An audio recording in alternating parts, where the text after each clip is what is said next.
السلام عليكم ورحمة الله وبركاته. عاملين ايه؟ يا رب تكونوا بخير. اهلا بكل بنت قوية وواعية بتسمعني دلوقتي. النهاردة هنتكلم في موضوع مهم قوي، وهو ازاي نحمي نفسنا من التحرش واحنا خارجين او في المواصلات او في اي مكان. حقك انك تحسي بالامان في كل خطوة، وده اللي احنا هنتعلمه ازاي نحمي نفسنا دلوقتي. التحرش ده بيخلينا نحس بعدم الراحة أو الخوف، وهو اللي بيخلينا لازم نتكلم بصراحة. أولا، التحرش ده مش نوع واحد وممكن يحصل بأشكال كتير، ولازم نعرفها كويس. أولا كده، تحرش بالكلام، ده بيكون في شكل كلام مش لطيف أو مش محترم، أو تعليق سخيف على شكلك، أو حتى صوت مزعج ومقصود وبيحاول يلفت انتباهك بطريقة مش كويسة.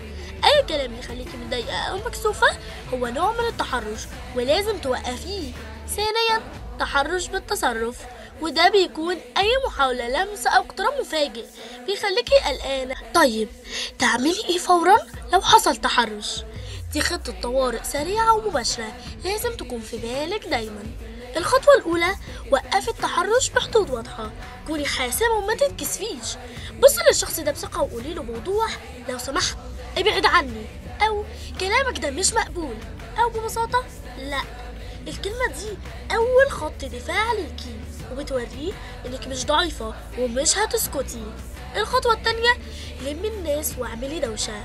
لو الموقف كبر أو حاول يتجاهل كلامك، صوتك هو أقوى سلاح. اصرخي أو نادي بأعلى صوت ممكن. وجهي كلامك لناس معينة، قولي: يا أهل الخير، الشخص ده بيتحرش بيا، أو ممكن حد يساعدني. لما الناس بتيجي، المتحرش بيخاف وبيهرب على طول. لو كنت في اتوبيس او ميكروباص، نادي على السواق فورا وقولي له يوقف عشان التحرش ده. الخطوة الثالثة، سيبيه وبلغي حد كبير.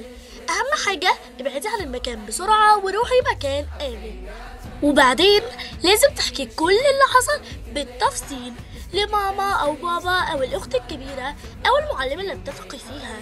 هم سندك وهيساعدوك تحطي حدود اكتر لحمايتك. لو عرفتي تاخدي اي وصف للشخص ده او المكان، بلغي بيه اهلك عشان يقدروا يتصرفوا صح.